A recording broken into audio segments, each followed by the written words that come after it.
Buenas noches, lunes 15 de junio del 2020, vamos a dar comienzo a un vinito. Hoy como tema de debate tenemos para qué sirve la escuela y vamos a estar entrevistándonos con Claudia Torelli, que es docente, directora y miembro de la comisión directiva de SUTEBA Suipach. Si ustedes tienen ganas de dar alguna opinión al respecto, lo pueden hacer en cualquiera de nuestras redes sociales, en Facebook, Eustaquio Un Vinito, en Instagram, Un Vinito Radio 20, en Twitter, @Un Vinito Radio, o en nuestro canal de Telegram, Un Vinito. Tenemos novedades del proyecto de respirador de Bochi Barine, ¿no es cierto? Sí, ya están en la etapa final, tienen todos los diseños hechos, están buscando quien los pueda ayudar con la realización de las piezas finales que necesitan para que después sea aprobado, así que es una buena noticia dentro de la pandemia. Bueno, y tenemos un insólito elogio que hizo la nación a Europa. A pesar de ser Europa una de las regiones que fue epicentro del desastre y por la cantidad de muertos y de contagios que tuvo, sin embargo, a pesar de eso, la nación lo que planteó es que era un modelo a seguir y que había salido bastante airiosa, podríamos decir, de la pandemia. Sí, tiene que ver con lo que siempre decimos de los medios de comunicación, de mostrar lo que conviene o lo que ellos quieren y no lo que es real. Porque el sistema de salud y político de la Unión Europea hizo agua por todos lados y querer mostrarlo como un modelo a seguir, comparándolo con la Argentina, que supuestamente es un modelo autoritario, y ellos mantuvieron las libertades individuales y pudieron combatir la pandemia. Es totalmente un relato. Y por otro lado, en China están temiendo una nueva oleada de contagios de coronavirus porque se registraron 79 casos nuevos en un mercado mayorista de alimentación. Así que están tratando de ponerse en contacto con todas las personas que tienen alguna vínculo con ese mercado, sean trabajadores, empleados, personas que han ido a comprar, mayoristas, proveedores del lugar, porque lo que temen es que realmente la oleada de contagios sea muy grande, porque es un mercado que prácticamente tiene casi 100.000 trabajadores, digamos, entre toda la comunidad, más los vecinos, así que bueno, están ahí preocupados después de haber detectado 79 casos, esto en Beijing. Sí, está anunciada igual la segunda oleada de la pandemia, esperemos que sea controlada lo más pronto posible. Bueno, China se jacta de ya tener experiencia, pero bueno, el problema es que no se sabe bien cuál es el origen del brote, lo que hace que no se sepa bien dónde testear y qué magnitud ya tiene el brote. Bueno, lo que hace más complicado pensar en la posibilidad de que salgamos rápido de la cuarentena y la vamos llevando como podemos. Le recordamos a los oyentes que el tema de hoy es educación. Siempre estamos escuchando, incluso nosotros también opinando, respecto de que la educación hace mucho tiempo que está en crisis, así que sobre lo que vamos a estar conversando es sobre eso, y nos preguntamos en esa oleada de crisis educativa de hace ya varias décadas, cuál es el sentido de la escuela, cuál es la función que cumple, si habría posibilidad de pensar otra escuela posible, y en todo ese recorrido vamos a estar charlando con Claudia Torelli y le recordamos a los oyentes que pueden dejarnos sus opiniones al respecto, que siempre está bueno entre todos armar un discurso colectivo.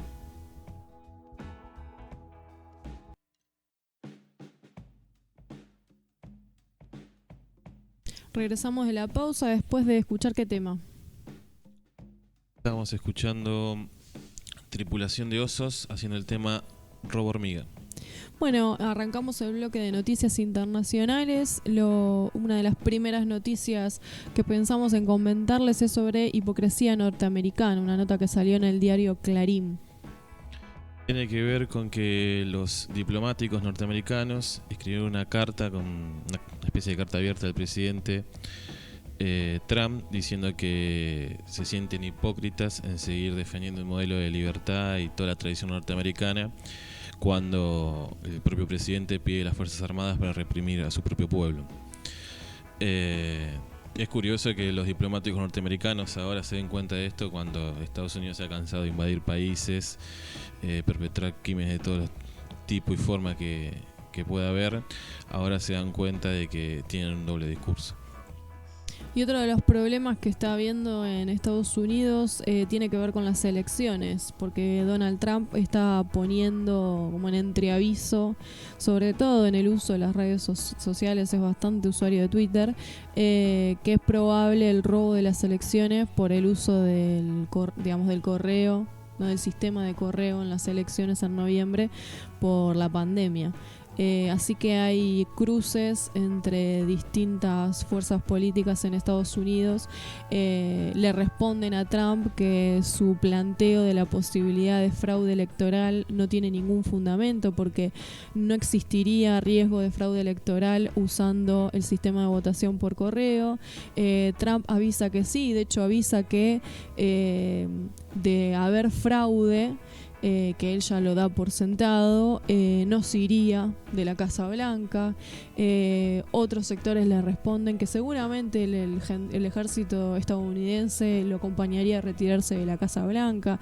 Así que hay una especie, digamos, un clima muy crispado en Estados Unidos, social, civilmente, políticamente. Sí, a pesar de que no sea políticamente correcto, la verdad que fantasear con una guerra civil en Estados Unidos genera cierta expectativa. Sí, ver el gigante estadounidense colapsar. Hay que ver cuáles son las consecuencias de semejante colapso, ¿no? De la gran economía mundial. Y además el cimbronazo que puede tener la caída de la leyenda democrática estadounidense. Seguramente sean solamente toreos de perro que no se van a morder y no pase nada de este tipo de cosas y nuevamente haya un periodo presidencial sin demasiado sobresalto.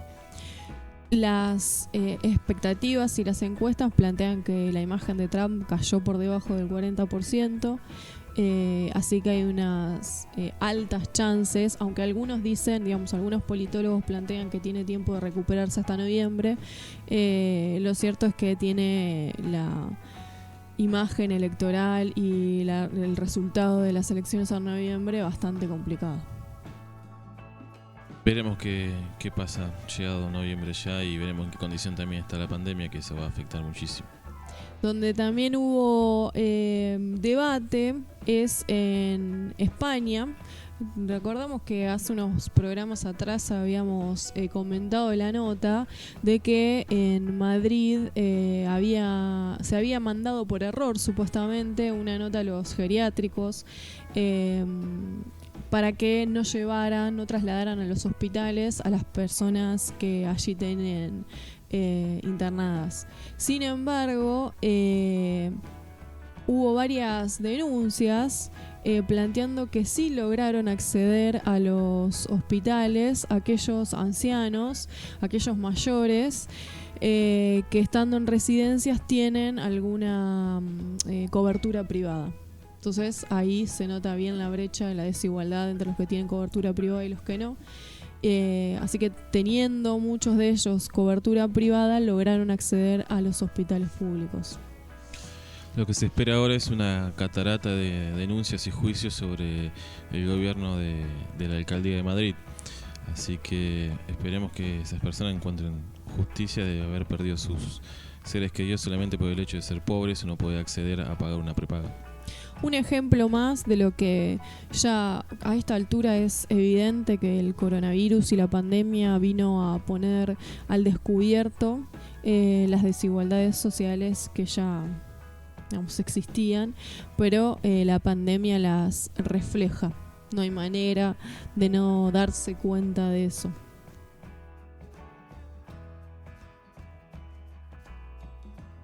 Bueno, y por otro lado, sigue el Fondo Monetario Internacional dándonos sorpresas en esto que en algún momento hemos denominado la Federación Maoísta Internacional. Dice el Fondo Monetario Internacional que los estímulos fiscales que se les está dando a los estados no serían suficientes y que es necesario mayor refuerzo dada la magnitud de la crisis. Sí, parece insólito que el FMI esté proponiendo que se amplíe el gasto público, incluso si eso lleva a un déficit fiscal. Que los efectos de no hacer este tipo de medidas o esta expansión del gasto puede ser mucho peor que sostener un déficit cero o superávit en las economías de cada uno de los países si no se reactiva rápidamente la economía una vez pasada la pandemia. Georgieva, desde el Fondo Monetario Internacional, lo que plantea, digamos, la nueva receta del FMI es que la inversión esté directamente vinculada, obviamente, con los sistemas de salud nacionales para prevenir futuras pandemias, redes de seguridad social, potenciar las infraestructuras verdes, invertir en servicios de calidad para el cuidado infantil, también el acceso a las finanzas por parte de la población no bancarizada, que es bastante, mediante el uso de ciertas tecnologías, y lo que pronostica el Fondo Monetario Internacional es una cantidad de personas, más de 100 millones de personas que se encuentren en la extrema pobreza después de la crisis del coronavirus. A las cifras de desigualdad que ya existen en el mundo, bueno, se van a sumar índices mucho peores todavía, lo que hace pensar que los estados se van a poner a prueba en la capacidad que tengan de poder sobrellevar esa situación y que no haya un estallido social que haga colapsar el sistema en su totalidad. Y en esta crisis económica, en el marco de la pandemia, hubo un informe de la Organización Internacional del Trabajo sobre las mujeres NINI, que incrementa el número de mujeres que ni estudian ni trabajan. Las desigualdades no son solo una cuestión de clase, sino que también el género pesa y las mujeres pobres son las que se llevan la peor parte de esta repartija.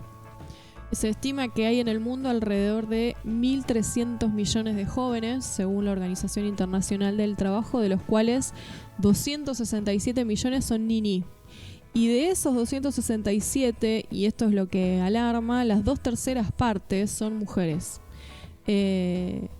Así que bueno, forma parte de los reclamos cuando se hacen los 8 de marzo, por ejemplo, ¿no? Día de la Mujer Trabajadora, siempre se lleva adelante, por ejemplo, en Argentina, el lema de desendeudadas nos queremos, y forma parte de esto también. Sí, también se hace difícil pensar en un cambio. Primero por todo lo que estábamos contando anteriormente, las cifras que va a dejar la pandemia del coronavirus, y después lo que ya hemos charlado muchas veces, que tiene que ver con el reemplazo de el hombre por la máquina y la faltante de puestos de trabajo. Es una combinación bastante nociva para que la expectativa de que las mujeres y todos los jóvenes que se incorporan al mercado laboral puedan conseguir un trabajo digno. Lo que podría suceder después de la pandemia es encontrarnos con un mundo sin policías. ¿Sería posible? En la comuna de Seattle, o que le han puesto ese nombre haciendo un paralelo con la comuna de París de finales del siglo XIX, que fue la primera experiencia comunista, alrededor de la comisaría, en un radio de 6 cuadras, se proclamó una autonomía, donde la policía no fue corrida y donde se está sociabilizando los bienes que existen ahí. Veremos cuánto tiempo de vida tiene esta experiencia, pero bueno, marca un poco la profundidad del conflicto norteamericano. Con el lema No Cops, Co-op, sin policías coopera, el lema del movimiento. Bueno, un claro movimiento en contra de la fuerza policial o el aparato represivo del Estado, en un contexto de represión policial, y como consecuencia el fallecimiento de George Floyd, y de un contexto de racismo y una crisis muy importante en Estados Unidos. Nos estábamos olvidando de esta noticia al hablar de Estados Unidos. Y del otro lado lo tenemos a China, que tiene la posibilidad de instalarse en el mercado mundial con su nueva moneda digital, o lo que se conoce, ¿no?, como las criptomonedas. En este caso chino, el yuan digital. Sí, busca sumarse a las nuevas tecnologías desde las finanzas. Pero bueno, en Estados Unidos prenden las alarmas porque dicen que puede llegar a ser un reemplazo del dólar, sumado a lo que contamos antes de la crisis institucional interna que está viviendo Estados Unidos, que hace que no pueda tener toda la atención en el frente internacional, y que esto lo estaría aprovechando China, acelerando la salida del yuan digital, que estaba prevista para el 2021, pero bueno, ya estaría para este año. Y la propuesta es que la mayoría del comercio dentro de China en una primera etapa se haga a través de esta moneda, y después también con sus socios comerciales empezar a usarla como valor de cambio, reemplazando al dólar.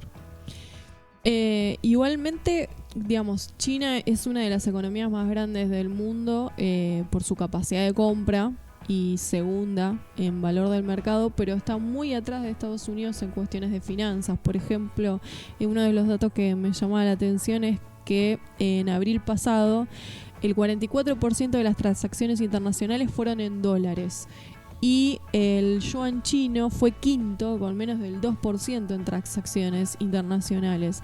Lo mismo que, por ejemplo, el Banco Internacional de Pagos de Basilea en el 2019, en diciembre, tenía 65,4 billones de dólares en créditos en el mundo, el 20% obviamente fuera de los Estados Unidos, y China está muy por debajo en ese sentido. O sea que es un desafío geopolítico que el yuan digital se pueda instalar y ahí sí hacerle competencia a Estados Unidos en cuestiones financieras o de transacciones.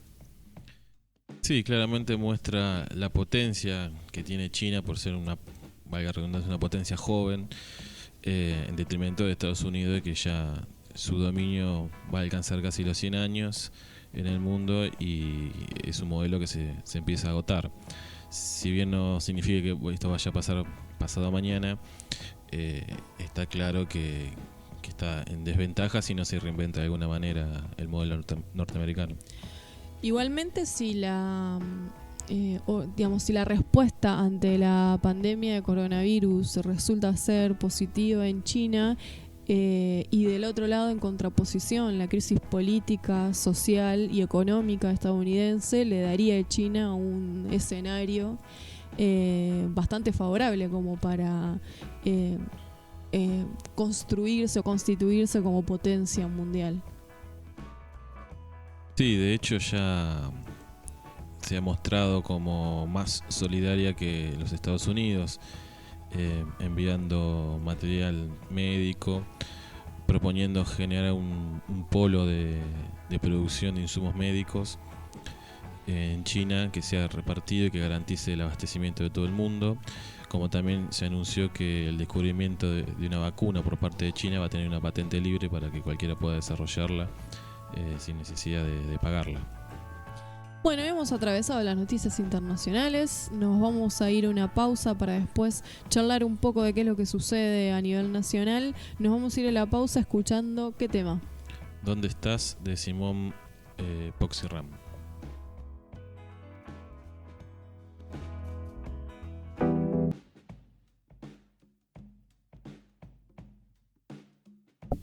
Bueno, volvimos de la pausa.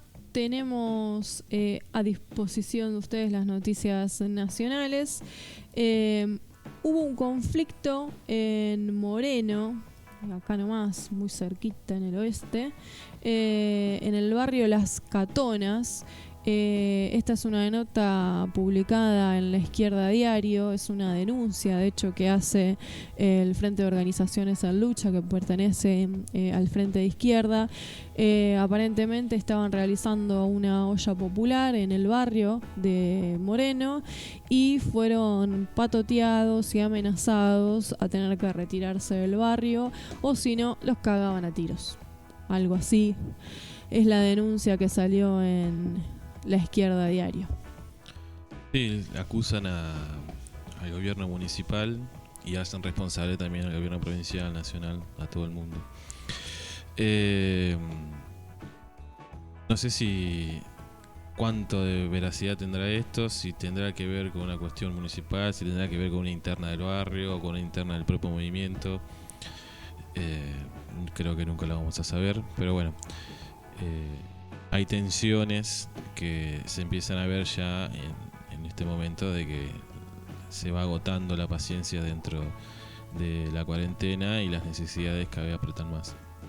Sí, uno de los planteos que hace el FOL, el Frente de Organizaciones en Lucha, es que uno de los argumentos por los cuales se tenían que retirar del lugar, entre las amenazas, era que lo perjudicaba a estos que fueron a patotearlos y a pedirles que se retiraran del lugar. Así que entendemos que podría existir la posibilidad de disputas territoriales, y esto es lo que emerge de esas disputas territoriales, que no hemos podido confirmar, aunque intentamos averiguarlo. Sí, una disputa que parece bastante mezquina, porque parece que se estuvieran disputando a los pobres. A bien quién puede ayudar.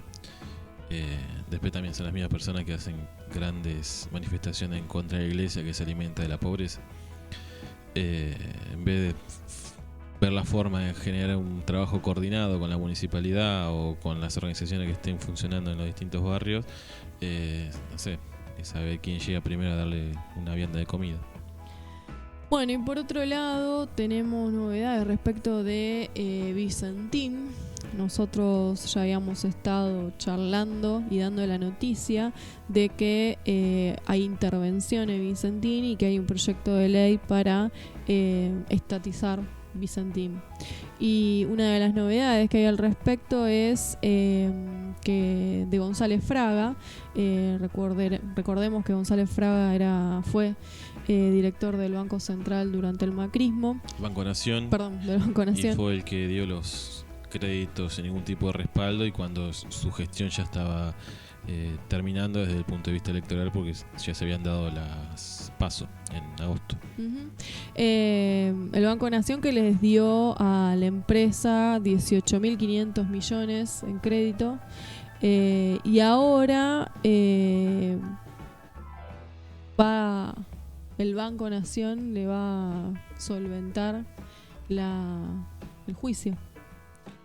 Sí, por haber sido directivo del banco le corresponde el derecho de que el seguro del banco para este tipo de casos se haga cargo de los honorarios de su estudio de abogados.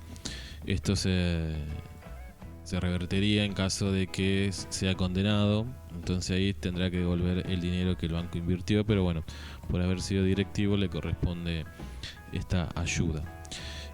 Otro dato que también trascendió en las últimas horas es que, además de los 18.000 millones de pesos que le debe al Banco Nación, Vicentín en distintas cargas impositivas debe 9.000 millones a la AFIP. Así que si quieren seguir buscando justificaciones de por qué expropiarlo, más se escarba, más se encuentran. Uno de los planteos, digamos, una de las situaciones por las que a González Fraga se lo enjuicia, digamos, como parte del directorio del Banco Nación, aparentemente lo que no hizo fue evaluar si era factible o no la entrega de esa línea de créditos que finalmente le da Vicentín, es decir, que se le aprueba el crédito a Vicentín sin ninguna evaluación y sin haber pedido garantías reales, es decir, que fue un crédito que se dio sin cumplimentar los pasos necesarios. Exactamente, a sola firma. Esa sería el fundamento principal para que tenga que dar explicaciones González Fraga de su decisión de haber dado el crédito a Vicentín. ¿Y el nuevo plan de Alberto cuál sería para Vicentín? Que la empresa nacionalizada sea una empresa de referencia, tanto en los precios de venta como también en las liquidaciones de granos, porque muchas veces las exportadoras lo que hacen es declarar menos de lo que liquidan o a precios más bajos para pagar menos retenciones. Teniendo a Vicentín hay información de primera mano de cuáles son los números de una cerealera. Recordemos que Vicentín fue la sexta en exportación de grano, sí fue la primera en aceite, pero de grano fue la sexta en el año 2018. Entonces, todo lo que le quede Vicentín, el resto tendrá que ser mayor, porque tiene mayor volumen de de tonelada de exportación. Así que eso le va a permitir al Estado hacerse de mayor cantidad de dólares y evitar las desviaciones fiscales que tratan de hacer cada una de las empresas. Bueno, Vicentín lo hacía teniendo a Vicentín Paraguay y Vicentín Uruguay, que exportaba grano argentino, pero lo hacían figurar como que fuera uruguayo paraguayo y de esa manera no pagaban los impuestos en nuestro país. Un fuerte trabajo que va a tener que hacer el gobierno nacional es, explicar el proyecto a todos los sectores involucrados, y probablemente uno de los sectores involucrados con el que más dificultades tengan es con los chacareros. Así al menos lo plantea la nota de página 12.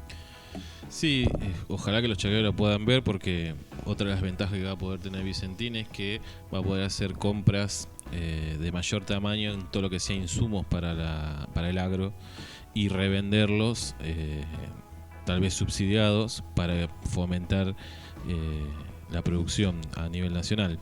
Y otra de las cuestiones que también puede tener de ventaja Vicentín es que si los precios internacionales caen por debajo de los costos, que bueno, lo hemos visto por ejemplo con el caso del petróleo, el Estado, haciéndose de la empresa, puede mantener un precio mínimo de pagar a los productores para que sean solventes y puedan seguir produciendo.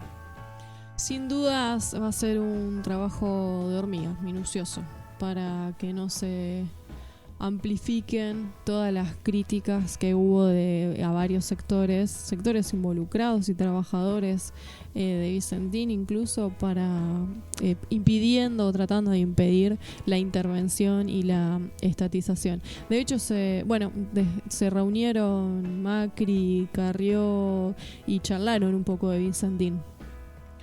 Sí, esperemos que prevalezca el raciocinio ante que el odio, y que la cuestión clasista y antiperonista no esté por encima de la lógica, porque cualquier productor chico o mediano claramente se va beneficiado directo o indirectamente por la nacionalización de Vicentín. Bueno, estuvieron hablando Macri, Lilita. Macri publicó la reunión en una foto de Twitter que me pareció increíble porque tiene remera.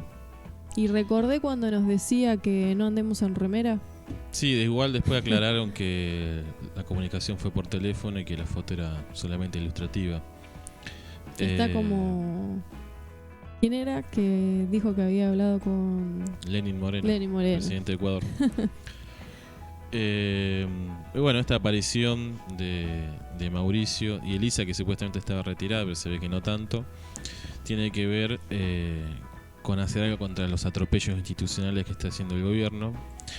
Y la real causa por qué la aparición es unificar un discurso común en cuanto a la causa de las escuchas ilegales, donde lo que van a decir es que fue toda una causa armada, solo para desprestigiarlo a Mauricio Macri y a todo su gobierno.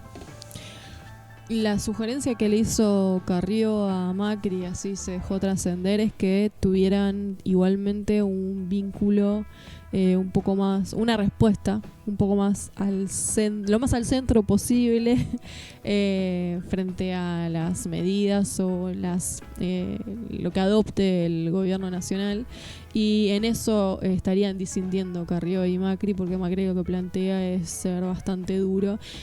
Carrió lo que le plantea es, bueno, no muestres que sos tan de derecha, algo así. Sí, igual creo que lo tomó el consejo, porque también en una comunicación con Larreta, donde trató de excusarse y de algún tipo de explicación de por qué lo había espiado, le pidió a Horacio Rodríguez Larreta de que lo cuide a Alberto, porque se lo quieren llevar puesto. Bueno, los vaivenes de la política argentina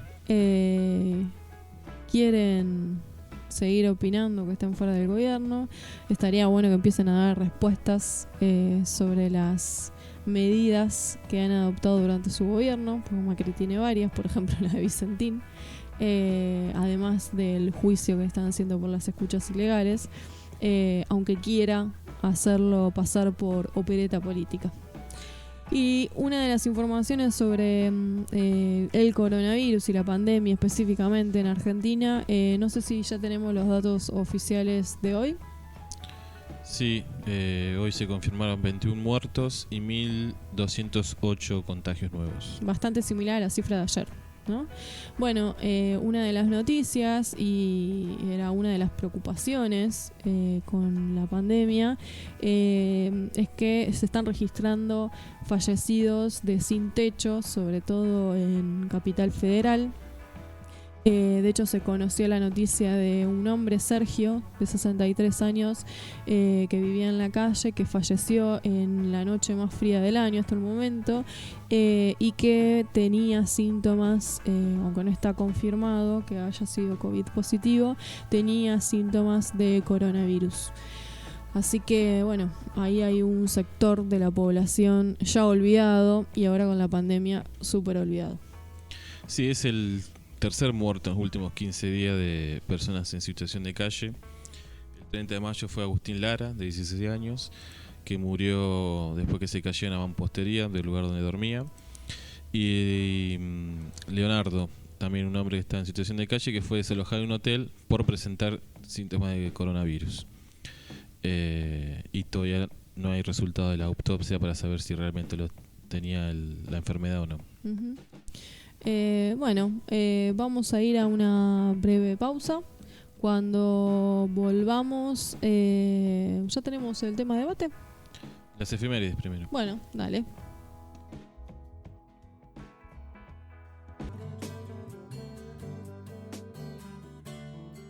¿Estás desconectado? Un Vinito Radio te spoilea la realidad.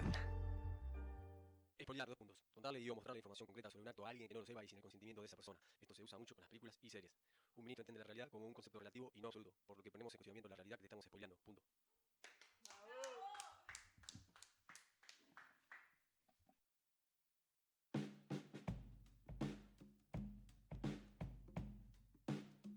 Bueno, regresamos de la pausa. ¿Qué tema estábamos escuchando?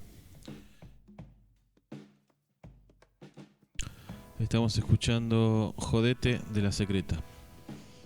Bueno, le recordamos a los oyentes que vamos a estar hoy conversando sobre educación. La gran pregunta que nos hacemos es ¿para qué sirve la escuela?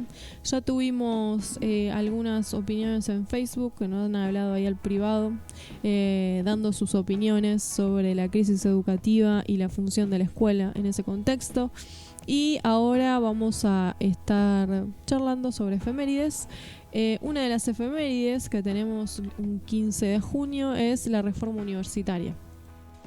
La reforma universitaria, que fue en 1918, tiene fecha simbólica el 15 de junio de 1918 porque fue el momento en que los estudiantes de Córdoba irrumpieron en la universidad para impedir que se consumara la elección del rector, que sostendría la situación tal como hasta entonces, y declararon una segunda huelga general. Recordemos que los estudiantes en Córdoba lo que estaban exigiendo era la democratización de la universidad. De hecho, fue una conquista de la reforma universitaria que se sostiene hasta el día de hoy.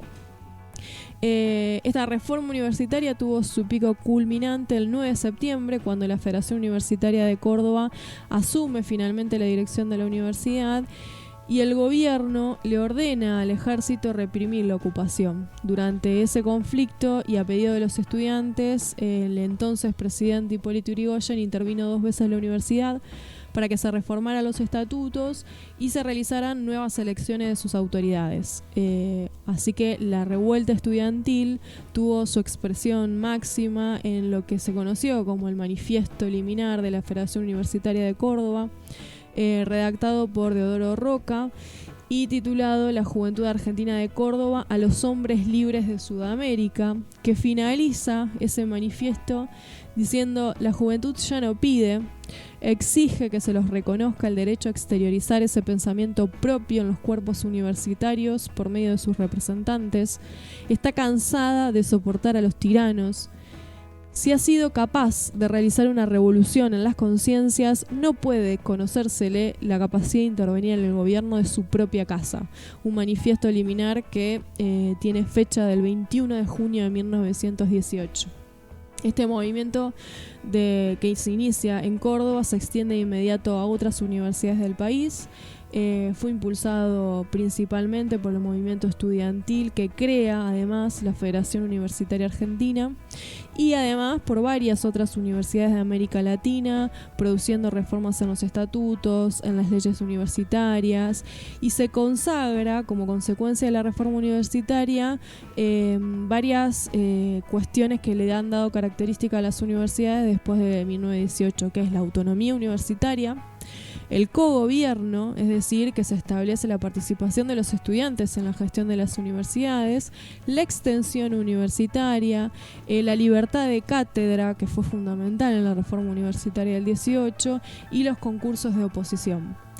Desde un inicio la reforma universitaria se percibió a sí misma como un movimiento político-pedagógico permanente de carácter antiimperialista, con vocación latinoamericana, y bueno, es muy importante en la historia de la educación argentina porque le da el carácter a las universidades tal cual hoy la conocemos, ¿no? La libertad de cátedra, la autonomía universitaria que tanto se defiende, de hecho fue bastante cuestionada y en los 90 con la Ley de Educación Superior, y el cogobierno, la importancia de que los estudiantes participen del gobierno de las universidades. Bueno, finalmente podríamos decir que la reforma universitaria le da origen a una tendencia estudiantil activa, que aún existe, por supuesto, y que anticipó, algunos historiadores así lo plantean, medio siglo antes el Mayo bueno, más o menos, pero sí, el Mayo francés y los movimientos juveniles que tuvieron lugar en la década del 60 en ese contexto. El gobierno de Hipólito Yrigoyen dio un gran apoyo. De hecho, uno de los protagonistas de la revuelta y lo que fue después la conquista de la autonomía universitaria fue Gabriel del Mazo, historiador, que militaba en la Juventud Radical en ese momento, cuando todavía el radicalismo conservaba algún tinte revolucionario, y que después iba a ser el gran biógrafo de Yrigoyen, y de los que la mayor información que nos llega al día de hoy es gracias a él. Así que él fue uno de los protagonistas y bueno, la historia siempre es recordado. Ayer hubiese sido el cumpleaños también del Che Guevara. El cumpleaños número 92. Uh-huh. Tranquilamente podría estar entre nosotros. Sí. Y en relación a lo que es la educación, una autora cubana publicó un libro sobre las concepciones pedagógicas del Che Guevara, y lo más importante en su concepción pedagógica es el ejemplo.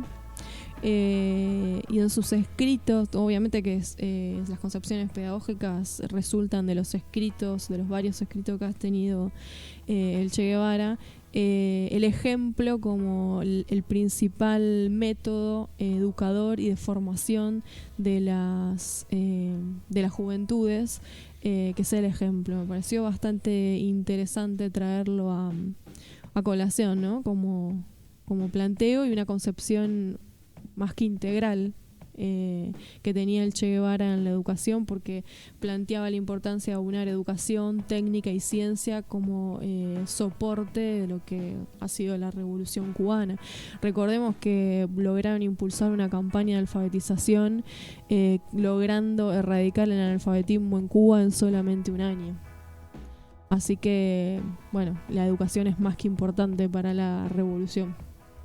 Sí, en la columna que le había cargado Fidel, todos los soldados tenían que saber leer y escribir, y el que no sabía tenía que llevar un lápiz y un cuaderno para ir practicando y aprendiendo a leer y escribir. Uh-huh. En 1962, en una revista sobre industria tecnológica, escribió una idea sorprendente que dice: debemos prepararnos, desarrollar tecnologías que nazcan de las condiciones concretas de nuestro suelo, de nuestras materias primas, de nuestro ambiente cultural y de nuestro desarrollo actual, para poder dar al mercado cubano y al mercado mundial los productos de nuestro suelo elaborados al máximo permitido por la técnica, de acuerdo con la inventiva y la ciencia de nuestros propios tecnólogos. Y de ahí se desprende la importancia que le da Guevara a la ciencia y obviamente a la educación y a la formación de esos técnicos y educadores, médicos, etcétera. Bueno, después de haber atravesado las efemérides, nos vamos a ir a una pausa. Pero hoy nos quedaba también el feriado, porque hoy tenemos feriado, que es la muerte de Martín de Güemes, el asesinato de Martín de Güemes, que en realidad va a ser el 17, pero por cuestiones de turismo, que no pudieron ser la pandemia, por eso hoy lunes 15 es feriado, pero la fecha es el 17 de junio. Y otra de las fechas que nos quedaba el día de hoy era el bombardeo de Plaza de Mayo, que se cumplen 65 años de ese intento de golpe, y en una situación inédita en la historia mundial de que la propia Marina ataque a su propio pueblo, dejando 309 muertos que se pudieron confirmar, pero no se sabe bien cuál es la cifra. Se supone que puede ser superior, porque esta confirmación se hizo recién en el año 2004 por una investigación de la Secretaría de Derechos Humanos. Más de 700 heridos, y bueno, meses después tendría como cierre este proceso la Revolución Libertadora y la salida finalmente del gobierno de Juan Domingo Perón. Otra de las curiosidades de este suceso fue que los aviones de la Marina que bombardearon la Plaza de Mayo llevaban una inscripción que decía Cristo vence, con una cruz y una B, que después la resistencia peronista la resignificaría y usaría ese mismo logo, pero reemplazando la cruz por la P, que se convirtió en el famoso Perón vuelve. Bueno, después de haberme olvidado de Güemes y del bombardeo en Plaza de Mayo, nos vamos a ir a una pausa. Nos vamos con no bombardeo en Buenos Aires. No sé qué tema tenés preparado. El Ajual de la Delio Valdés. Bueno, ya volvemos.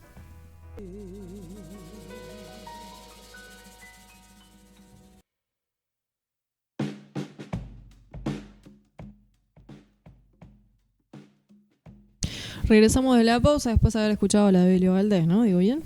Perfecto. Bueno, tenemos en debate el tema educativo. ¿Para qué sirve la escuela? Estamos esperando contactarnos con nuestra entrevistada de hoy, que es Claudia Torelli. Pero mientras tanto vamos a estar dando a conocer algunas opiniones de los oyentes. Por ejemplo, uno de los que se tomó bastante en serio la opinión es Rubén Figueroa, que estuvo en el debate, el último debate que hubo en Un Vinito. Y plantea varias cosas. Voy a ir de a poco. Dice, esperen, acá estoy. Entiendo que es un momento, al menos en Argentina, la escuela fue normalizadora, igualadora. Ahí te hace como una historización, Rubén, lo que significa borrar diferencias, pero las TICs, las tecnologías, más en este contexto de pandemia, nos interpelan sobre cuál es la función como educadores. Y se pregunta, ¿para qué sirve la escuela tradicional? ¿O para qué sirven los maestros tradicionales? Así que, además de abonar al debate, nos abre el debate, como para estar pensando para qué sirve la escuela tradicional. Una de las cosas que yo siempre pienso cuando hablo de la escuela tradicional es que si está instalada todavía hoy, es decir, que uno recorre las aulas y lo que ve es el esquema de la pedagogía tradicional, es porque es barato. Y que las condiciones laborales a los docentes los empujan a adoptar prácticas tradicionales. No sé, ¿vos qué opinas al respecto? Sí, barato entre comillas, porque, por ejemplo, el 93% del gasto en educación en la provincia de Buenos Aires se gasta en sueldos. De hecho, el sistema educativo de la provincia de Buenos Aires es la empresa de Sudamérica más grande del mundo en cantidad de empleados y dependencias. Me parece que muchas veces también tiene que ver con cómo se gasta y la importancia que se le da o no a la educación desde lo público. Claro, yo me refería a que es barato para el docente. Digo, con su sueldo, que con el que logra cubrir sus necesidades, pero digamos que necesariamente lo más probable que para mantener una familia tenga que trabajar 2 cargos, es decir, 8 horas frente a curso. Eso hace que tenga muy poca carga horaria luego de estar frente al aula, y planificar, pensar recursos didácticos, elaborar los recursos didácticos desde una perspectiva crítica que te implican realmente pensar y planificar las clases. Sí, en contexto de cada grupo y no, Exacto. bueno, tengo 4/5 y los 4/5 Exacto. le doy lo mismo. Por eso, en ese sentido, digo, es más barato, y que las condiciones del trabajo del docente nos empujan a tomar el manual, que los chicos lean, les hacemos preguntas y que respondan.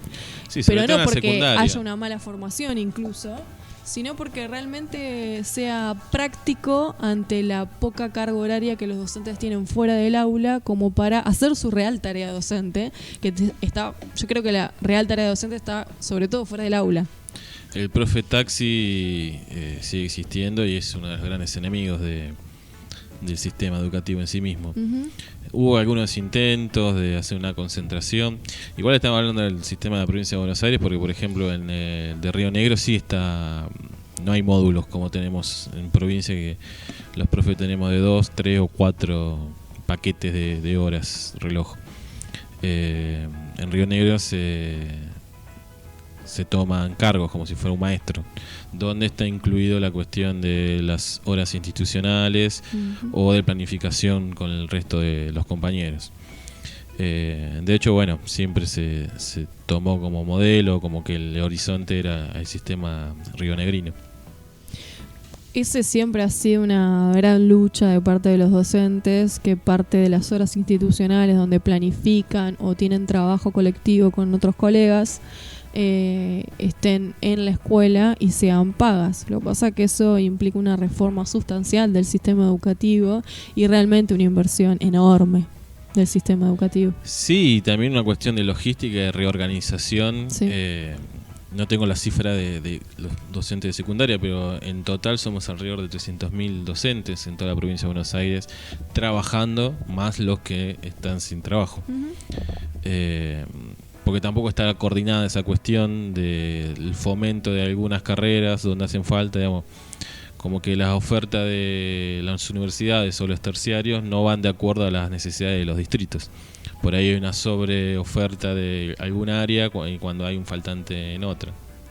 Lo mismo pasa en el nivel primario, ¿no? Docentes que tienen que tener 2 cargos, así que de 8 a 5 están ocupados en el aula, y después no hay posibilidad de esas horas institucionales en las que hacer las tareas de planificación o de organización de las clases, elaboración de proyectos, pensar recursos didácticos, etcétera. La gran pregunta que tenemos es ¿para qué sirve la escuela? Yo creo que todo esto que estábamos describiendo antes, si estuviera bien claro el por qué o el para qué de la escuela, se ordenaría casi por decantación, porque a donde se pone un norte se empieza a actuar en consecuencia de ese objetivo. Hay 2 grandes miradas sobre la función de la escuela. Por un lado, aquellos teóricos que plantean que la función de la escuela es la socialización.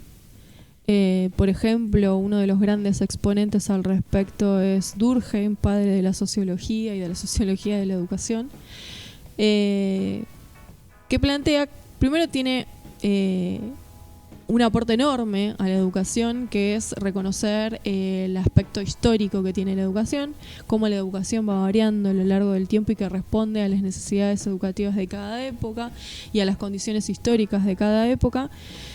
Y para él la educación es la socialización de los jóvenes, es decir, transmitirle a los jóvenes las herramientas necesarias para poder insertarse en la sociedad. Por otro lado, sí, igual esa postura podríamos discutirlo si es necesaria tantos años de escolaridad, ¿no? Porque se va camino, todos los años se va sumando una obligatoriedad más en el nivel inicial, así que en muy poco los chicos van a estar de los 2 años, menos, creo inclusive, hasta los 18 de manera obligatoria dentro de la institución escolar. Bueno, igualmente, una de las características del sistema educativo y de hecho de los teóricos que plantean la socialización es, bueno, en los primeros años le enseñamos a todos lo mismo en respecto a normas, hábitos, lo necesario para vivir en sociedad de manera armónica, y a medida que transcurren los años se va diversificando la educación. Es decir, que cada uno va aprendiendo aquello necesario para cumplir una función a la que está destinada. Ya estábamos en contacto con Claudia e interrumpimos ahí la elaboración teórica de la función de la escuela. ¿Nos escuchás, Claudia? Hola. Sí, Sí, perdón, cosa que quería entrar por la compu, pero no pude, así que por el teléfono. Acá estamos. Ah, bueno, se te escucha re bien y te vemos bárbaro. Bien, bárbaro. Bueno, Claudia, estábamos haciendo la introducción, preguntando un poco del por qué o el para qué de la escuela. Vos tenés ya muchos años de estar frente a cursos, estar en la escuela y también una trayectoria en la militancia sindical, que también estamos hablando del, bueno, el profe taxi, de los sueldos que no alcanzan, de que hay que tener muchos módulos, muchos cargos para poder sostenerse y que eso hace un combo que atenta contra la calidad educativa. Sí, así es. A veces, bueno, uno, tengo la militancia, la docencia y hace 5 años que estoy en la conducción de una institución educativa, así que uno puede ver estas situaciones de ambos lados y bueno, es ahí donde viene el repensar y bueno, generalmente más allá de la conducción siempre repienso y me pongo en el lugar del docente, que es así y es uno de los índices de cuando hablamos de las crisis en la escuela. Y pensando en un diagnóstico, ¿no?, de los sistemas educativos, que no es fácil, y ni hablar que es sumamente complejo, ¿qué es lo que le ha ido pasando al sistema educativo para hoy tener estos problemas que, bueno, vos ves en la conducción, lo habrás visto como docente, y que más o menos fuimos haciendo un recuento antes de encontrarnos? Y el sistema educativo argentino empieza con sus problemas desde los orígenes. Hay una historicidad desde la construcción del sistema educativo. Remontámonos a 200 años atrás y bueno, en lo que he leído y en toda esta trayectoria docente, siempre me quedó el caso de Ambrosio Milcay, que para los que no lo saben, era un mulato, fue azotado en la plaza de Catamarca, pero ¿por qué? Porque él sabía leer y escribir. Entonces, ahí donde empieza el derecho a la educación, porque ellos eran los excluidos, y del momento en que hablamos del derecho a la educación, ahí podemos entender un montón de cuestiones que tienen que ver con qué sujeto queremos, con qué ciudadano, de la movilidad social también, si vamos avanzando con el tiempo, y ahí empiezan un montón de replanteos cuando el afuera entra a la escuela, cuando el afuera traspasa la escuela, la frontera, o lo nuevo traspasa esa frontera de la escuela como institución. Como institución sabemos que estamos atravesados por un sinfín de cosas, porque como sujeto también tenemos crisis, y esas crisis confluyen en la escuela como espacio físico. Por lo tanto, lo que padecemos como docente, esto de querer laburar, no nos dan los tiempos, todo eso, bueno, es parte de la crisis que confluyen en ese espacio físico. Tenemos la crisis de lo laboral, de las condiciones de trabajo, una crisis de lo pedagógico, y las crisis empiezan como docentes cuando decimos yo no sé qué hacer, yo no puedo, y ahí empieza todo este repensar de hace 200 años atrás, que viene con un sujeto de derecho, el derecho que pasa también de lo pedagógico en cuanto cuando hablamos de los intereses del alumno. Bueno, es muy abarcativo e interesante. Está buenísimo que hayas traído el ejemplo de este mulato que fue azotado en la plaza por saber leer y escribir, porque nos da la pauta de que la educación es un derecho que ha sido conquistado a lo largo del tiempo y por lo tanto es un derecho que tenemos que seguir conquistando y que tenemos que seguir defendiendo. Ahí entra el accionar gremial de los trabajadores de la educación también. Sí, digamos, en los contextos actuales también teníamos una estabilidad. Después del neoliberalismo se perdieron muchos derechos como docentes, se destruyó la escuela pública en parte, se tuvo que reconstruir. De ser docentes pasamos a ser el asistencialismo en los 90. Después entramos en una reconstrucción, una transición. Hoy estamos nuevamente avanzando en algunos derechos. De hecho, el logro de muchos derechos se debe a los sindicatos docentes, el trabajo colectivo, a la fuerza, a la unidad. Uh-huh. Yo no sé si es porque trabajo en ese nivel, pero me parece como que la gran crisis educativa hoy tiene epicentro en la secundaria. En esto que decías vos, ¿no? Del asistencialismo o de las distintas funciones que pasa a cumplir la escuela, como que no queda claro cuál es la función de la secundaria hoy en día o de la educación media, ¿no? Si es transmitir conocimientos, si es transmitir capacidades, si es dar un sustento social, si es dar una contención emocional, o hay que hacer todo junto a la vez. No queda claro y se convive con estructuras muy viejas. Podríamos remontar a la ley 1420, de que todos los chicos estén dentro del aula sentados de una manera, que cumple un horario específico, que tienen una hora, una materia tienen otra. Bueno, toda la geografía de la escuela que tal vez no está a la altura del siglo XXI, porque justamente es una geografía del siglo XIX. Me llevas a pensar en Gabriel Kessler. Seba, vos con este comentario. Gabriel Kessler habla de la escolaridad de baja intensidad. Se da generalmente en el nivel secundario, cuando los adolescentes pierden el vínculo, el interés, o sea, van a la escuela, están ahí, pero no les interesa, o sea, se llevan materias, terminan siendo repitentes, y justo también creo que O'Donnell también habla de una ciudadanía de baja intensidad.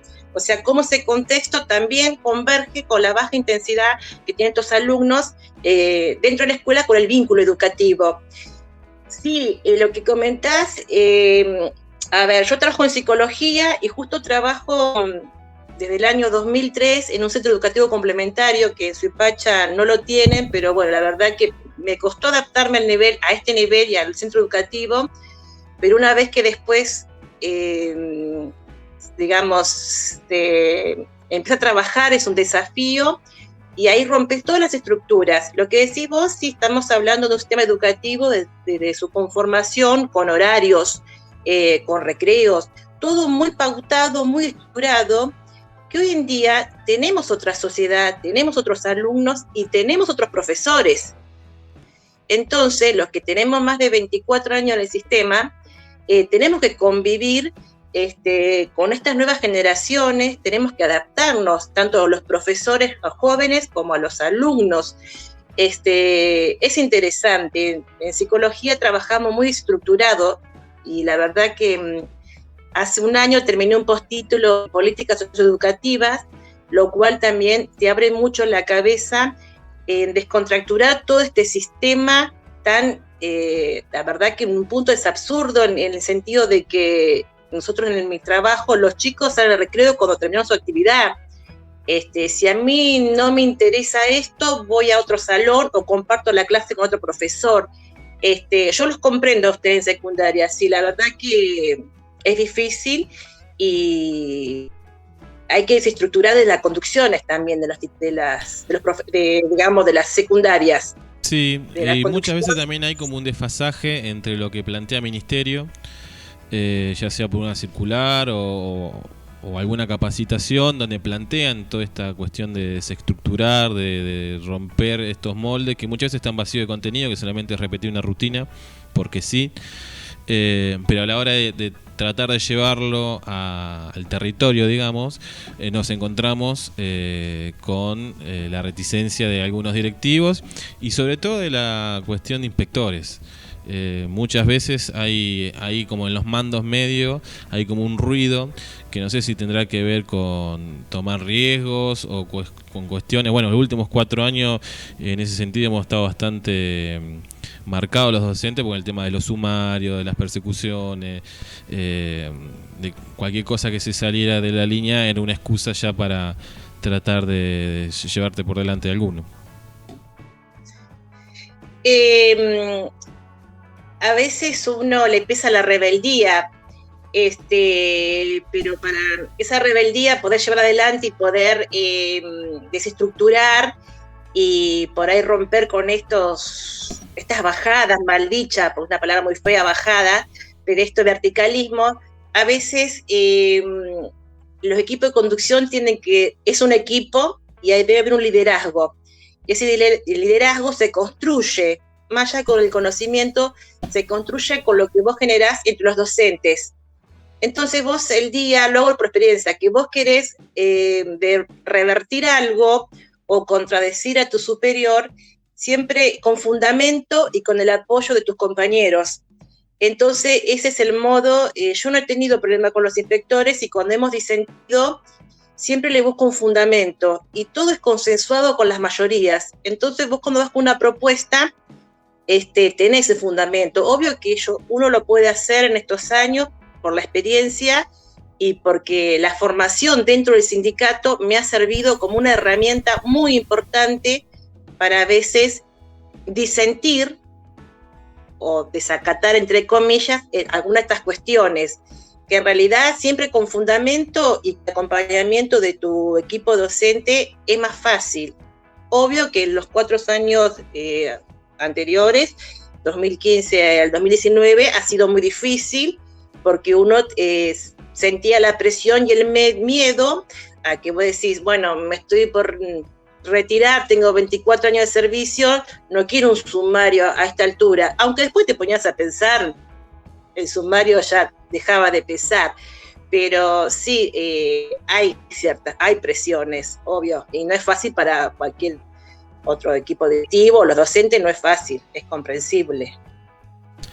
Bueno, un poco la pregunta que nos surgió a nosotros, el por qué el tema del día del programa, era esto de esto que estás describiendo vos, ¿no? Que a veces queda como librado a la rebeldía o a la formación propia, a la iniciativa propia de cada docente, y tal vez nos debemos un debate como país de que eso no esté librado a cada uno de los docentes, digamos, a la iniciativa del docente, sino que sea una política pública que vaya en ese sentido de renovar, transformar la escuela para los nuevos desafíos del siglo XXI.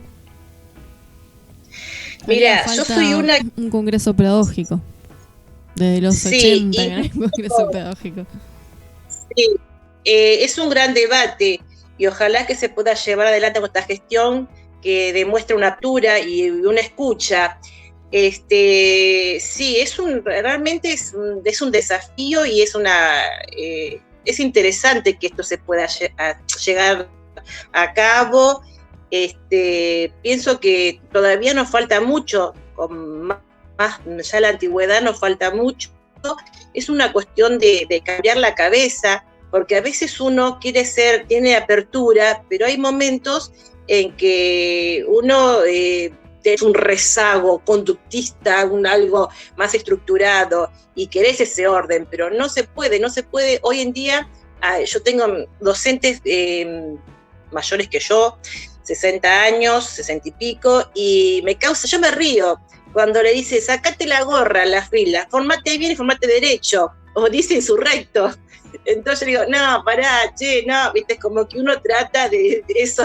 Me acuerdo cuando un día me dice mi compa insurrecto, ay, yo me empecé a reír, sacate la gorra, y eso es tan, o sea, yo como que yo me lo tomo a risa y digo, no, pará, no le digas, porque se cortó el pelo, dejale la gorra, pero eso se sigue persistiendo, y me parece que es un cambio de paradigma, y tenemos que ayornarnos a este nuevo sujeto, que hoy en día nosotros con la antigüedad que tenemos, estamos teniendo chicos de hijos del neoliberalismo, digamos, que vivieron la época del neoliberalismo, o sea que hay otra realidad que vivieron ellos, que no es la nuestra. Sabemos que en nuestra época, cuando nacimos,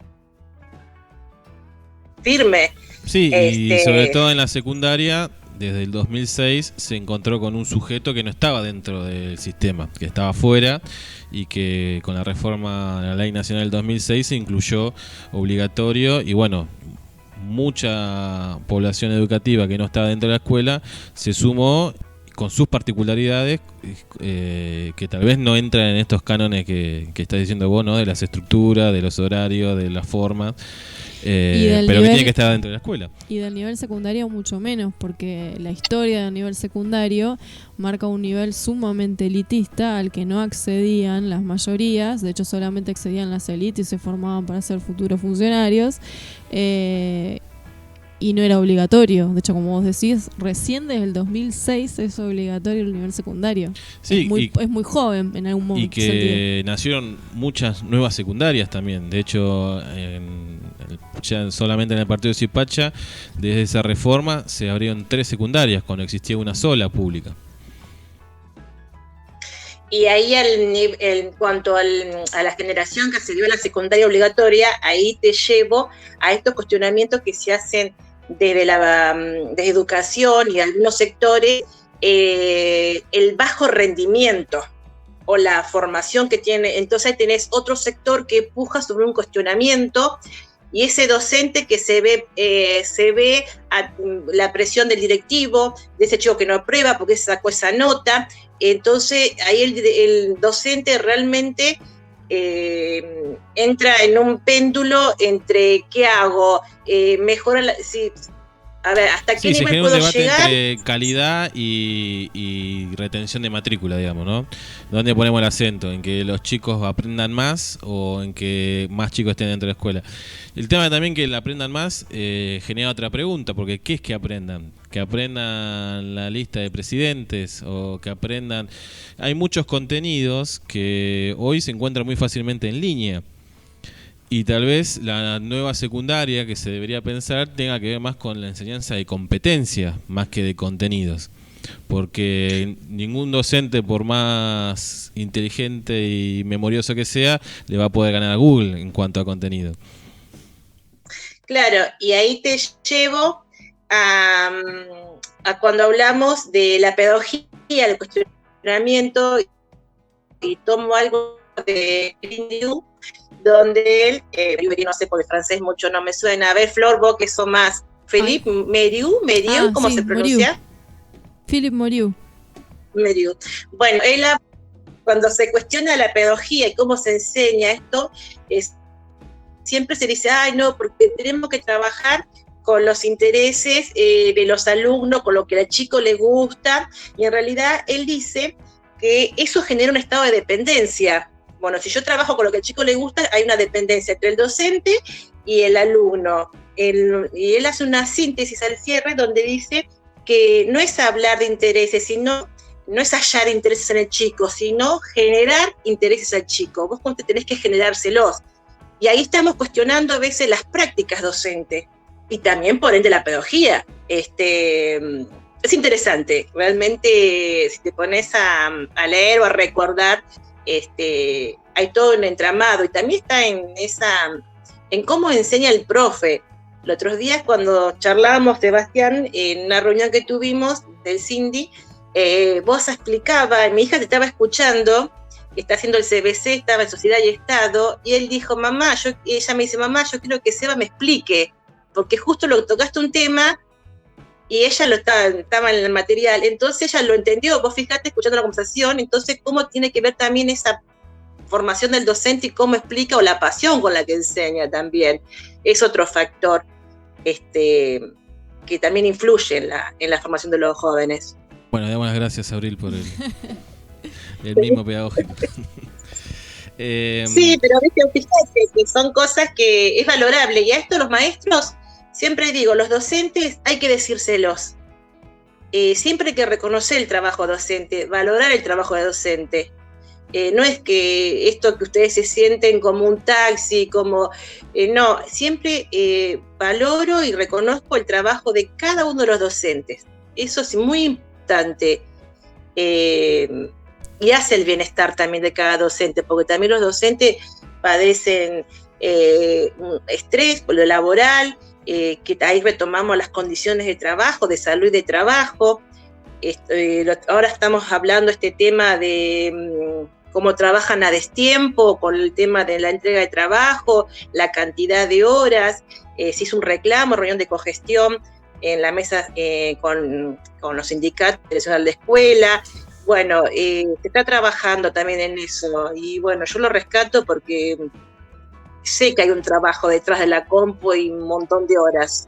Sí, nosotros en el programa de radio, casi en todos los programas tocamos la cuestión de la batalla cultural y cómo se generan sentidos comunes que le convienen a un sector nada más, que no tienen que ver con la realidad o con una mayoría.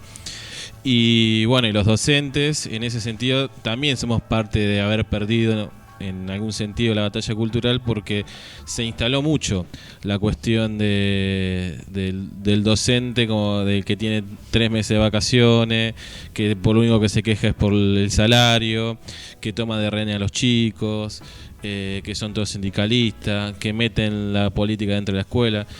Se generó, no en toda la población, pero hay un porcentaje grande que tiene esa visión del docente y no como alguien que transmite conocimiento o como una contención social o como un actor fundamental de la sociedad.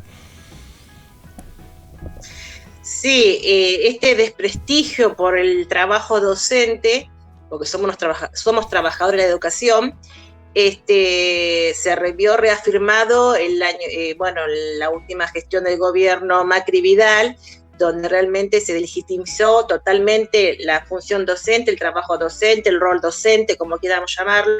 Realmente sí, y ahora es una construcción de nosotros, junto con el sindicato, a cualquier sindicato que pertenezcamos, de reivindicar esto. Y siempre es parte, como decís, bueno, la batalla cultural de esto, sacar de la cabeza, porque también lo dijeron, los 3 meses de vacaciones, como decís vos, pero en realidad, bueno, uno cuando a veces está convencido tiene muchos argumentos, pero bueno, hay una parte de la sociedad que te denigra.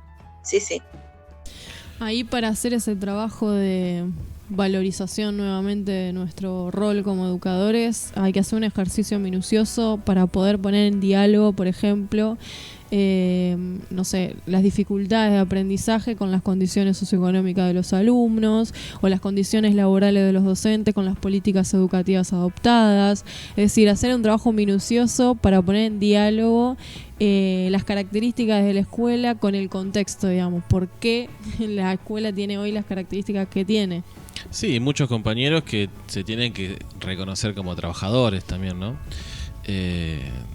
Como que ven una distancia con el alumno que tiene, con el estudiante que tiene enfrente tan grande, que está solamente en este sentido común creado y que no tiene que ver con la realidad.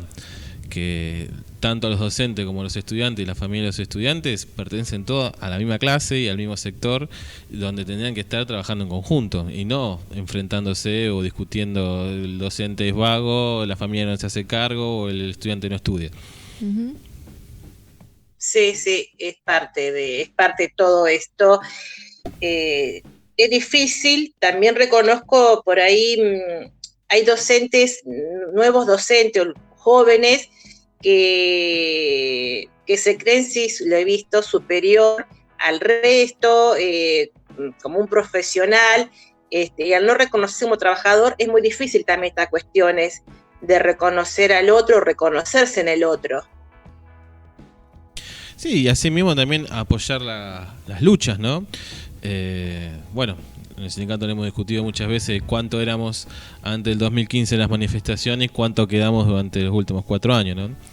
De salir un colectivo solo directamente de Zipacha a tener que compartir combi con 2 o 3 distritos.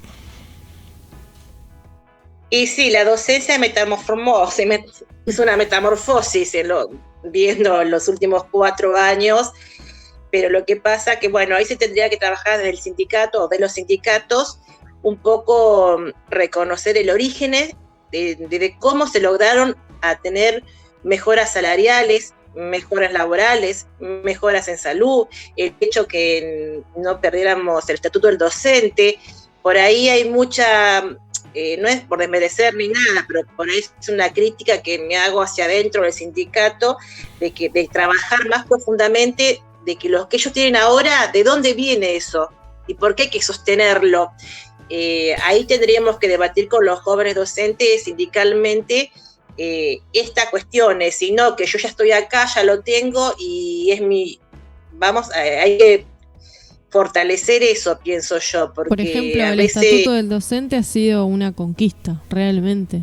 No fue fácil conseguirla. Bueno, pero lamentablemente tenemos compañeros que dicen que tal vez es demasiado generoso, por ejemplo, el régimen de licencias que tenemos, digamos. Se auto excluyen de un derecho. En vez de reivindicarlo y en todo caso pedir que ese régimen de licencia que tenemos los docentes, que es fruto de esta lucha y de décadas de pelea, se universalice para todos los trabajadores, porque no hay ninguna cosa extraordinaria dentro del régimen de licencia. Poder faltar si estás enfermo, si tienes un hijo enfermo o cualquier cosa que te pase dentro de la lógica. Si estás embarazada. Si estás embarazada, que tampoco existía.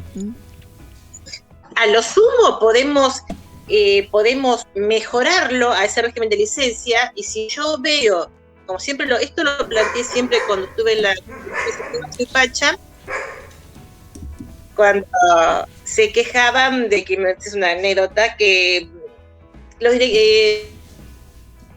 porque la gente sacaba mucha licencia. Entonces yo planteo en una reunión, bueno, a ver, hagamos una estadística. Si yo tengo en tal distrito tanta cantidad que siempre los docentes se me enferman de una faringitis, bueno, hagamos algo, qué es lo que está pasando, y tratemos de cuidar o establecer una política de salud para que yo no tenga en este distrito tantos docentes que todos los años sacan licencia por una faringitis. Discutamos el modo de cuidarnos, pero no de quitarnos. Mejorar eso. Sí, pero pasa bueno, lo mismo con la salud mental también, ¿no? El estrés laboral al que están expuestos los docentes muchas veces se lo banaliza, y esto que decís vos, que tranquilamente se podrían tomar algún tipo de política de cuidado de la salud mental también, de por qué a veces puede haber en algún nivel o en alguna escuela en particular o donde fuese mayor cantidad de licencias de ese tipo. Exacto, hay escuelas, acá en Mercedes conozco, que realmente escuelas que son, digamos, mal llamadas de mi época, de alto riesgo, pero bueno, es desgastante el trabajo. Incluso donde la institución que yo pertenezco, también Flor también fue compañera mía, el centro educativo, y en sus comienzos es un trabajo muy desgastante, y realmente siempre digo yo, 10 años frente a alumno y después tenés que retirarte, porque el desgaste mental y el equilibrio que uno tiene que tener realmente te desgasta. Sí. Bueno, esos son uno de los argumentos que hay que ponderar cuando se tuvo que defender, por ejemplo, durante el macrismo, la posibilidad de que nos modificaran las jubilaciones. Entonces, considerar nuestras condiciones de trabajo y el desgaste emocional que es estar frente a curso, hay que reconocer los desgastes también de la tarea docente para seguir defendiendo que nuestra jubilación represente los 3 mejores años trabajados, que nos jubilemos con los 25 años de aporte o 50 años de edad, y bueno, las conquistas que hemos logrado. Y vos fíjate, Flor, que me das pie para decir que hay dos cuestiones, más allá de que con esta amenaza de que nos podrían cambiar la ley jubilatoria y llevarnos a los 60 años, digamos, con los mismos condiciones de ANSES, hubo gran cantidad de docentes que se jubiló en este último tiempo, pero también me llevas a pensar que hay mucha gente que conozco que se jubiló estaba agotada del sistema, estaba desbordada y decía, llego a los 50 y me voy, yo no aguanto más y me voy. También hubo un porcentaje de que me voy porque no soporto más, porque nadie me cuida en esta escuela, porque voy a terminar con un sumario y voy a terminar, bueno, como decir, matando a algún chico, como decimos, más allá de la jubilación. Y esto es lo que hoy en día lleva a que haya, me lleva al IPS a hablar, a esto que estuvo charlando últimamente, de la armonización del IPS, que ahora fue tan grande la cantidad de compañeros que se jubilaron, que antes era creo que cada 4, Seba, corregime, cada 4 que aportamos pagamos una jubilación, algo así por la relación, no me acuerdo muy bien. Ese sería el ideal. Eso es lo ideal. Y fue tanto la cantidad de docentes que se jubilaron este último tiempo, que ahora somos 2 aportamos para pagar 1. Bueno, ahí hubo un desfasaje, que de hecho estamos hablando de esta armonización del ANSES con el IPS, bueno, que se comentó. Va sumando, uno charlando va sumando cosas que tiene que ver con... Hay un gran combo para que la educación esté en crisis. También, van sumando cosas, te pones a analizar. Muchos se jubilaron por la supuesta reforma y otros porque ya estaban agotados mentalmente, y es entendible que se hayan ido del sistema, y es muy triste que uno se vaya del sistema cuando con 50 años, pero bueno, es el desgaste que te produce tantos años frente a alumnos también. Y ahora que tenemos expectativa con un nuevo gobierno que por lo menos parecía más abierto y que bueno, que cuando gobernó en otro momento le dio bolilla a los docentes, llegó casi al 6% de la inversión del PBI en educación, nos agarra la pandemia. Sí, lamentable, por eso mismo, más que nunca, desde el lugar que nos toca a cada uno, acompañar en este momento, que más allá de todo lo que estamos atravesando, estamos cobrando nuestro salario en tiempo y forma. Eso es muy valorable, el esfuerzo que está haciendo el Estado. Estamos hablando de un Estado presente en todo sentido, porque también en mi casa mi esposo está cobrando parte de su sueldo del gobierno nacional. Bueno, realmente yo pienso que esto, una vez que pase esto, vamos a tener que acompañar, pero igual este gobierno está escuchando a los sindicatos, escucha a los docentes. Las charlas que está dando el ministro de la Nación, en las que uno puede participar, están buenas, pero bueno, por lo pronto acompañar desde la función que nos toca a cada uno y del sindicato, y lo ideal, aunque igual así todo, estas reuniones de cogestión siguen avanzando. Estamos hablando hablo del sindicato ahora, un tratamiento de post y post en forma virtual, el que se puedan acceder a los cargos jerárquicos también en forma virtual, o sea que hay una demostración de continuar con estos avances más allá de la pandemia, y es valorable. Sí, es bueno encontrar por lo menos esa actitud proactiva, ¿no? En el gobierno. Pero bueno, sabemos las limitaciones presupuestarias, las condiciones económicas tanto de la provincia como de Nación, y bueno, eso lamentablemente pone un límite a veces a los avances que se puedan querer de las distintas voluntades, ya sea del sindicato o propio del gobierno. Sí, vamos a tener un costo, vamos a tener un costo. Espero que sea el menos doloroso posible de lo económico hablando, porque obvio que este costo de lo económico incluye infraestructura, un montón de cuestiones. Bueno, Claudia, te damos las gracias. Estamos acá con los perritos que nos están interrumpiendo, pero bueno. Sí. Antes de despedirte, me gustaría que nos contaras cuál es tu opinión, ¿no? ¿Por qué los docentes deberíamos, yo ahí ya hago la afirmación, ¿por qué deberíamos participar activamente de un sindicato docente?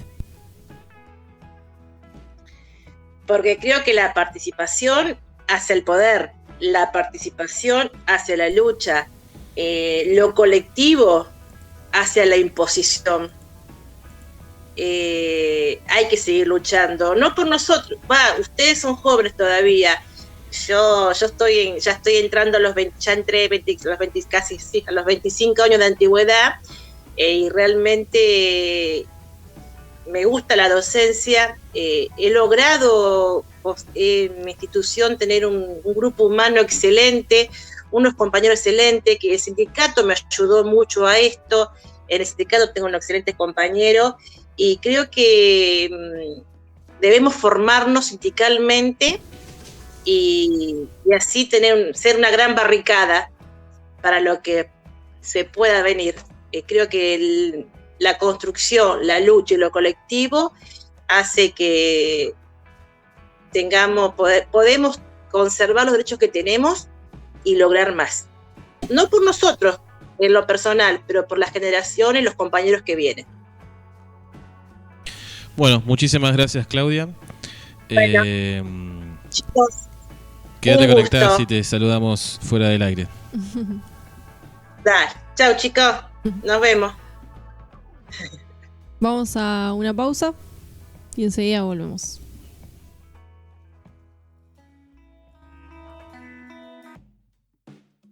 Escuchábamos. Llegás de Subterránea. Bueno, con ese tema volvemos de la pausa después de haber estado charlando bastante tiempo con Claudia Torelli sobre las problemáticas educativas y la función de la escuela, a la que le agradecemos, por supuesto, su participación en Un Vinito. Antes de ponernos en diálogo con Claudia, estábamos conversando sobre la función de la escuela y contábamos esta mirada de la función de la escuela como socializadora y necesaria para la armonía social. Hubo otras corrientes pedagógicas que plantearon que la función de la escuela, además de socializadora, es de homogeneizadora e instaladora de la meritocracia, que eso se ha visto bastante en Argentina, ¿no?